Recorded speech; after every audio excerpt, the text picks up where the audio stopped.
The poem of the man God, the second year of the public life. Chapter 216. In the plain towards Ashkelon. 12th of July, 1945.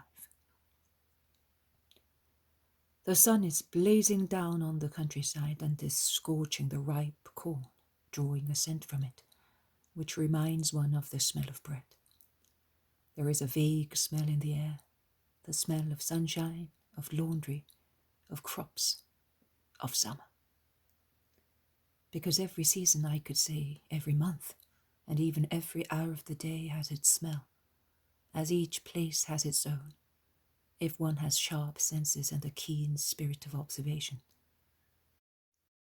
The smell of a winter day with a biting cold wind is quite different from the mellow smell of a foggy winter day or of a snowy one. And how different is the smell of springtime that comes and announces itself by means of a scent, which is very different from the smell of winter. One gets up in the morning and the air has a different smell, the first breath of springtime. And so forth, for the smell of orchards in blossom, of gardens, of corn, down to the warm smell of vintage, and then, as an intermezzo, the smell of earth after a storm. And what about the hours? It would be foolish to say that the smell of dawn is like that of noon, or that the latter is like that of the evening or night. The first is fresh and virginal, the second is pleasant and jolly, the third is tired and saturated with all the smells exhaled by everything during the day. The last one, the night one, is calm and cozy, as if the earth were a huge cradle, taking in its little ones to rest. And what about places? Oh, the smell of a seashore is so different at dawn and in the evening, at noon and at night, when the sea is stormy or calm, if the beach is pebbly or sandy. And the smell of seaweed, which appears after tides, and the sea seems to have opened its bowels to let us breathe the stench of its depths. That smell is so different from that of inland plains, which differs from that of hilly places, which is different from the smell of high mountains. Such is the infinity of the Creator, who impressed a sign of light, or colour, or scent, or sound, or shape, or height on each of the infinite things that he created. Oh, infinite beauty of the universe, I now only see you through the visions and the remembrance of what I saw, loving God and praying him through his works, and the joy I felt watching them. How vast, mighty, inexhaustible, and ever fresh you are. You are never tired, and never tire anyone. Nay, man is renewed watching you, O universe of my Lord. He becomes better and purer. He is elevated and he forgets. Oh, I wish I could always contemplate you and forget the inferior part of men, loving them in and for their souls and leading them to God. And so, following Jesus, who is going with his apostles across this plain full of crops, I digress once again, allowing myself to be carried away by the joy of speaking of my God through his magnificent works. That is love too. Because one praises what one loves in a person, or simply praises the person one loves. The same applies to creature and creator. Who loves him, praises him, and the more one loves him, the more one praises him for himself and for his works. But I will now order my heart to be silent, and I will follow Jesus, not as a worshipper, but as a faithful chronicler. Jesus is walking through the fields. It is a hot day. The place is desert. There is not a soul in the fields. There are only ripe ears of corn and a few trees here and there. Sunshine, corn, birds, lizards, green tufts of grass, which are still in the calm of the air, are the only things to be seen around Jesus. On one side of the main road along which Jesus is walking, a dusty, dazzling ribbon between the fields undulating with corn. There is a little village. On the other side, a farm. Nothing else. Everybody is hot and proceeds in silence. They have taken off their mantles, but as they are wearing woolen tunics, however light they may be, they suffer the heat just the same. Only Jesus, his two cousins, and Iscariot are wearing linen or hempen clothes. Jesus's and Iscariot's garments are of white linen, whereas those of Alphaeus' sons look thicker and heavier than linen, and they are also dyed in a darker ivory shade, exactly the shade of unbleached hemp. The others are wearing their usual robes and are drying their perspiration with the linen cloth which covers their heads. They reach a thicket of trees at a crossroad. They stop in the healthy shade and drink avidly out of their flasks.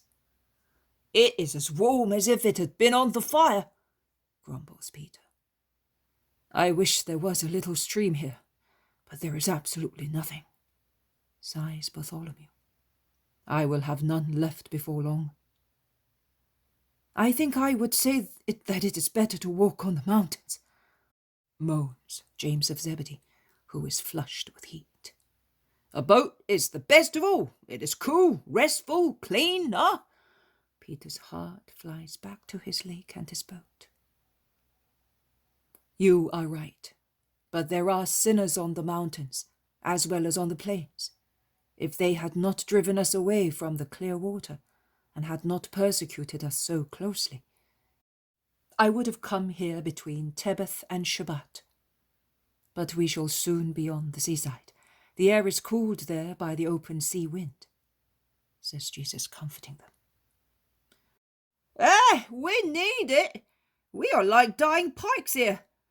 But how can the corn be so beautiful when there is no water?" asks Peter. "There is underground moisture which keeps the soil damp," explains Jesus. "It would be better if it was above ground instead of under. What am I going to do with it if it is down there? I have no roots," says Peter impulsively, and they all laugh. Judas Thaddeus becomes serious and says, "The soil is as selfish as some souls, and it is equally arid. If they had allowed us to stop in that village and spend the Sabbath there, we would have enjoyed shade, water, and rest. But they drove us away. And we would have had food as well. Now we have not even that, and I am hungry. I wish there was some fruit. The fruit trees are all close to the houses. And who is going to pick it? If the people here are in the same mood as those over there," says Thomas, pointing at the village they left behind to the east. "Take my portion of food. I am not very hungry," says the zealot. "You may take also mine," says Jesus. "Those who feel more hungry should eat."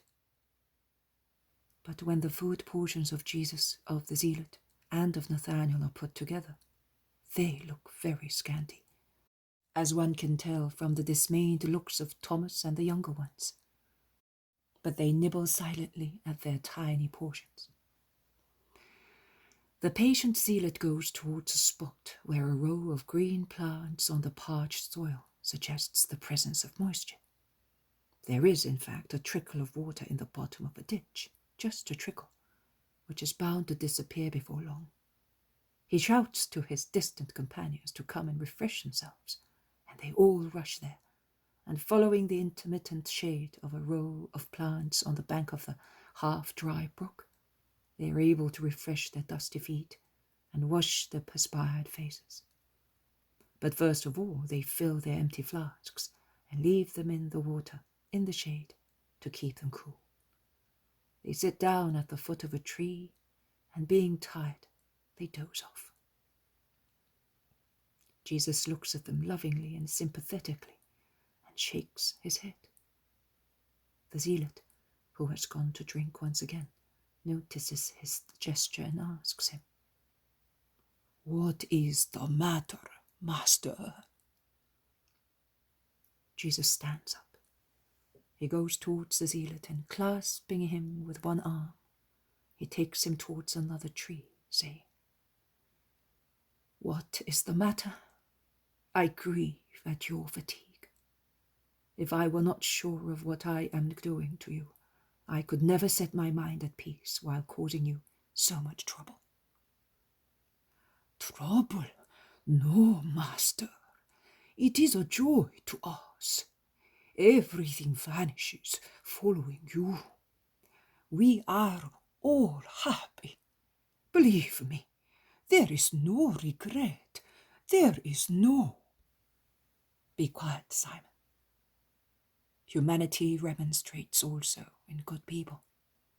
And from a human point of view, you are not wrong in remonstrating. I have taken you away from your homes, from your families, from your businesses, and you came thinking that it was going to be quite different to follow me. But your present remonstration, your internal protest will calm down one day, and you will then realize that it was good to go through fog and mud, through dust and dog days, persecuted, thirsty, without food, following a persecuted, hated, slandered master, and worse still. Everything will seem beautiful to you then, because your minds will be different, and you will see everything in a different light, and you will bless me for leading you along my difficult way. You are sad, Master, and the world justifies your sadness, but we are no part of it. We are all happy. Oh, are you sure? Are you of a different opinion? Yes, Simon, I am. You are always happy. You have understood. Many others have not. See those who are sleeping? Do you know how many thoughts they are turning over in their minds also while sleeping? And all those among the disciples. Do you think they will be faithful until everything is accomplished? Look, let us play this old game that you certainly played when a boy. And Jesus picks a round, fully ripe dandelion growing among the stones.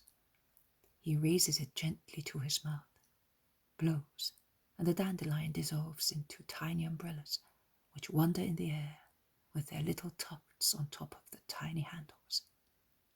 See, look, how many have fallen on my lap, as if they were in love with me. Count them. They are 23. They were at least 3 times as many. And the others? Look, some are still wondering. Some have fallen because of their weight. Some which are proud of their silvery plume are haughtily rising higher. Some are falling into the mud that we made with our flasks. Only, look, look, of the 23 that were on my lap, 7 more have gone. That hornet flying by was enough to blow them away. What were they afraid of? Or by what were they allured? Were they afraid of its sting? Or were they allured by its beautiful black and gold hues? Or by its graceful appearance, its iridescent wings? They have gone, following a deceitful beauty.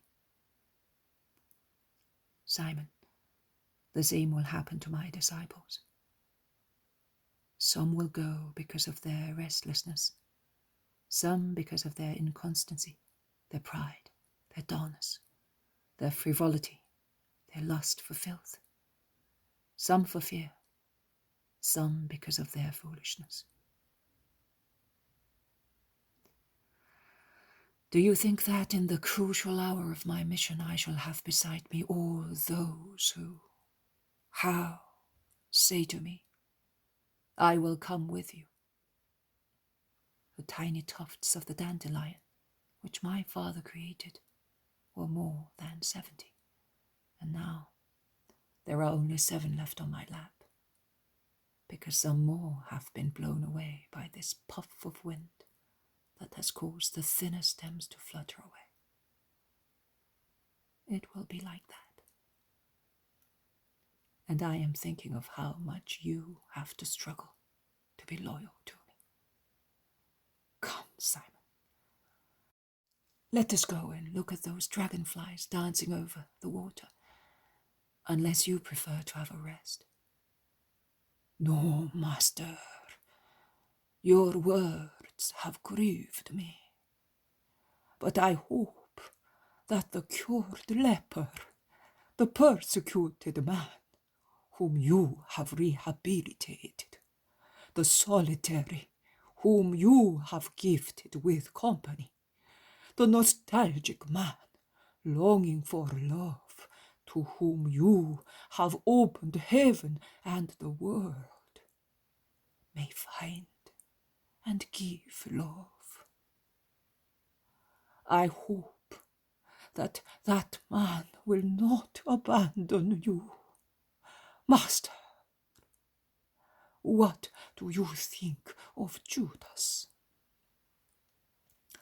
Last year you wept with me because of him. Then I do not know. Master, never mind those 2 dragonflies. Look at me. Listen to me. I would not say this to anybody. I would not tell my companions, my friends. But I will tell you. I am not successful in loving Judas. I must admit it. He rejects my desire to love him. He does not hold me in contempt. On the contrary, he is even too courtly with the old zealot, who he realizes is more skillful than the others in knowing men. But it is the way he behaves. Do you think he is sincere? Tell me. Jesus is silent for a few moments, as if he were enchanted by the 2 dragonflies that, resting on the surface of the water from a tiny rainbow with their iridescent elytra, a precious rainbow as it attracts a curious midge, which is swallowed by one of the voracious insects, which in turn is immediately snatched and devoured together with the midge by a toad or frog lying in wait. Jesus stands up, as he had almost lain down to see the little tragedies of nature, and says, "It is just like that. A dragonfly has strong jaws to feed on herbs, and strong wings to catch gnats, and a frog has a large mouth to swallow dragonflies. Each has his own and makes use of it. Let us go, Simon. The others are waking up." "But you have not replied to me, master." "You did not want to." "I did. My old wise man, meditate and you will find."